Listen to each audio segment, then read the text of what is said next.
Bismillahirrahmanirrahim. Assalamualaikum warahmatullahi wabarakatuh.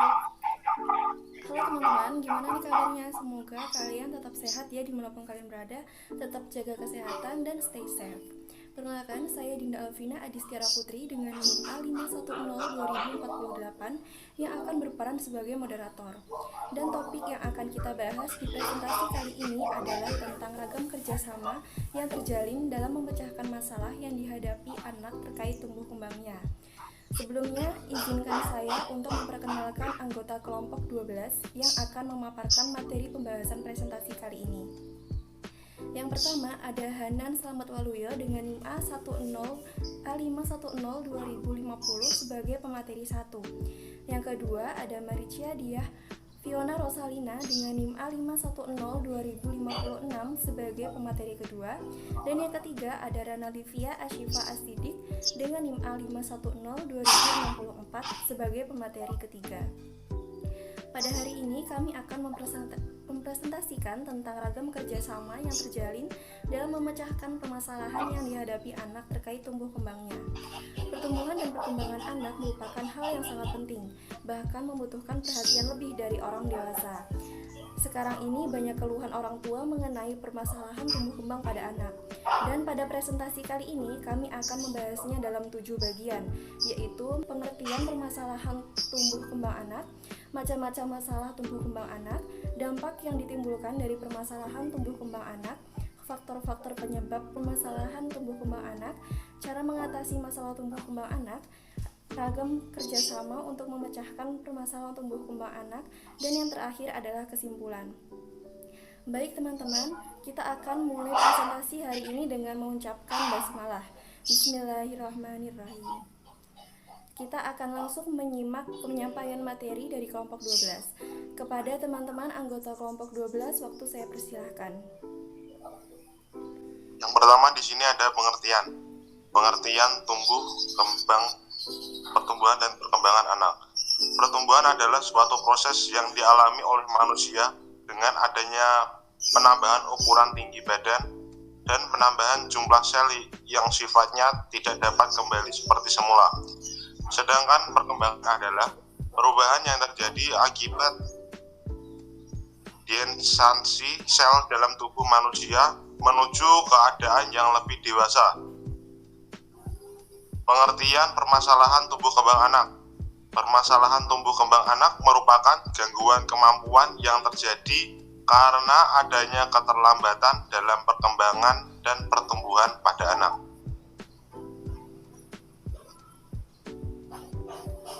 Kemudian macam-macamnya.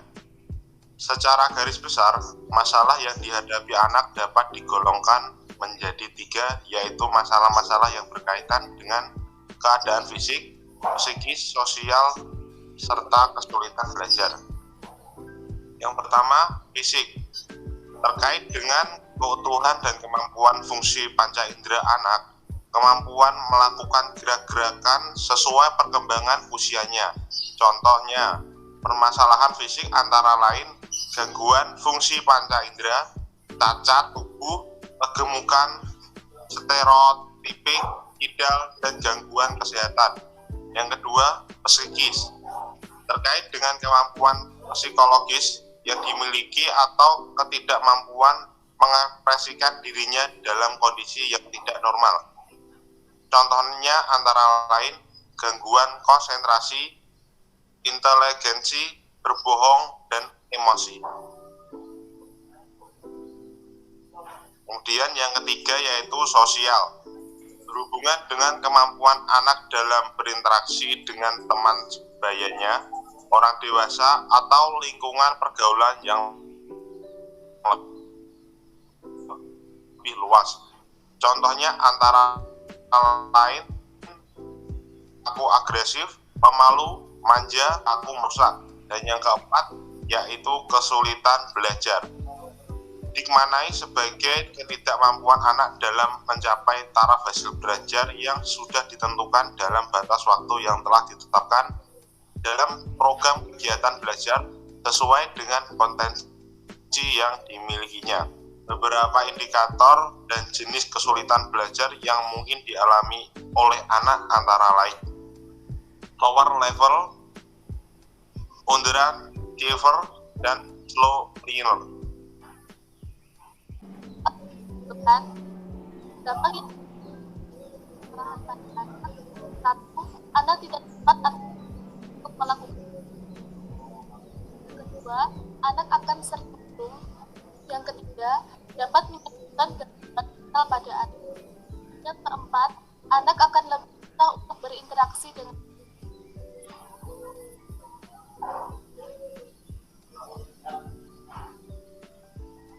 faktor penyebab. Terdapat beberapa faktor penyebab baik genetik atau berasal dari maupun berasal dari luar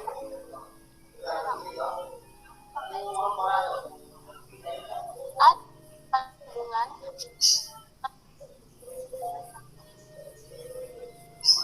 lihat keadaan psikologis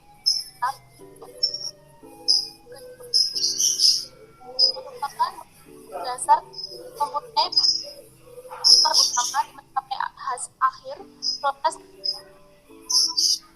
Yang ketiga, pembawaan, yakni anak akan dengan semua yang ada. Yang keempat, lingkungan keluarga, mencapai pola asuh anak dan keadaan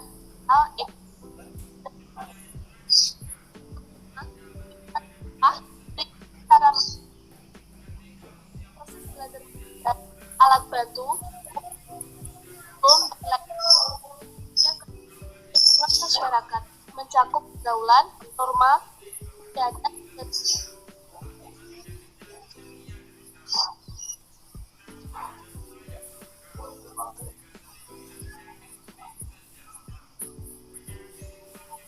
cara mengatasi langkah-langkah mengatasi masalah.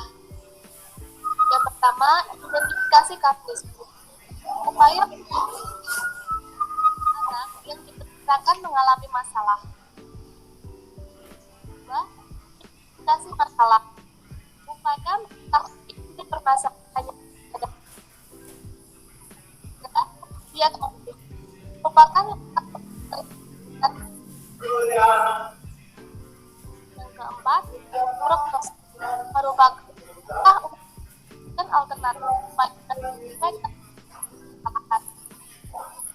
yang keempat, treatment upaya memberi bantuan. Yang keenam, tindak lanjut bentuk evaluasi terhadap upaya memberi bantuan telah dilakukan serta kemungkinan langkah-langkah.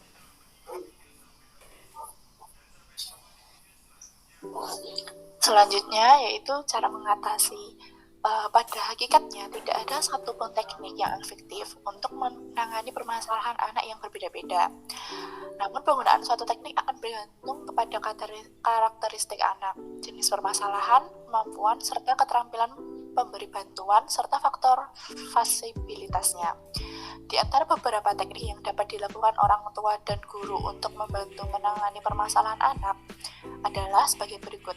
Yang pertama yaitu ada latihan, yang kedua ada permainan, yang ketiga ada saran dan nasihat, yang keempat ada pengkondisian atau conditioning, yang kelima ada model dan peniruan, yang keenam ada konseling. Nah, selanjutnya ada ragam kerjasama. Berikut adalah tips yang dapat dilakukan orang tua dan guru untuk mengembangkan kemampuan pemecahan masalah pada anak. Yang pertama, melatih anak mengembangkan resiliensi atau kemampuan bertahan dalam kondisi sulit dan penuh godaan. Yang kedua, orang tua dan guru harus membentuk kepribadian yang sehat bagi anak. Yang ketiga, guru menjalin hubungan yang harmonis dengan peserta didik dan bersedia mendengarkan keluhan dan problem yang dihadapinya. Yang keempat, memberikan pelatihan untuk mengembangkan keterampilan memecahkan masalah dan mengambil keputusan. Yang kelima, membantu anak mengembangkan sikap apresiatif terhadap kondisi dirinya. Yang keenam, dorong anak untuk berpikir, merencanakan, dan menilai kembali sebelum bertindak. Orang tua membantu anak mengembangkan keterampilan hidup dengan mengajarkan mereka bahwa pemecahan masalah adalah proses yang berkelanjutan dan tidak dapat tidak didapatkan secara instan. Lalu kesimpulannya, berarti permasalahan tumbuh kembang anak merupakan gangguan kemampuan yang terjadi karena adanya keterlambatan dalam perkembangan dan pertumbuhan pada anak. Akibatnya, anak tidak dapat atau kesulitan untuk melakukan tugas sehari-hari. Nah, permasalahan ini terjadi karena faktor yang berbeda-beda. Ada faktor penyebabnya, yakni faktor intrinsik atau ekstrinsik. Setiap anak mempunyai pola perkembangan yang berbeda-beda. Oleh karena itu, orang tua harus mengetahui standar batas pencapaian perkembangan anak untuk melakukan deteksi dini.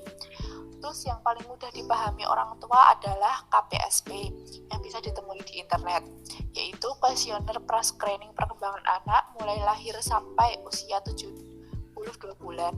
Apabila terdapat kejanggalan pada perkembangan anak, maka anak tersebut harus dibawa ke dokter spesialis anak untuk diperiksa lebih lanjut. Kemudian, orang tua dan guru dapat menjalin kerjasama berupa stimulus, kepercayaan, dan motivasi kepada anak agar permasalahan tumbuh kembang pada anak dapat teratasi. Baik, terima kasih atas penyampaian materinya Mas Hanan, Mbak Maricia, dan Mbak Rana Livia. Jadi seperti yang kita ketahui, permasalahan pertumbuhan dan perkembangan anak itu membutuhkan cara yang berbeda-beda, yaitu berdasarkan dengan karakteristik anak tersebut. Dan ragam kerjasama oleh guru dan orang tua juga bisa terjalin dengan adanya komunikasi yang kuat. Nah, itu tadi adalah rangkaian acara presentasi pada hari ini. Oleh karena itu, mari kita ucapkan alhamdulillah bersama-sama. Alhamdulillahirabbil alamin. Alhamdulillahirabbil alamin. Dan semoga kita bisa mendapatkan banyak manfaat dari pembahasan presentasi hari ini. Saya Dinda sebagai moderator tentu memohonkan maaf apabila ada kekurangan dan juga hal yang kurang berkenan. Sampai jumpa, tetap bahagia dan jaga kesehatan. Wassalamualaikum warahmatullahi wabarakatuh. Waalaikumsalam warahmatullahi wabarakatuh.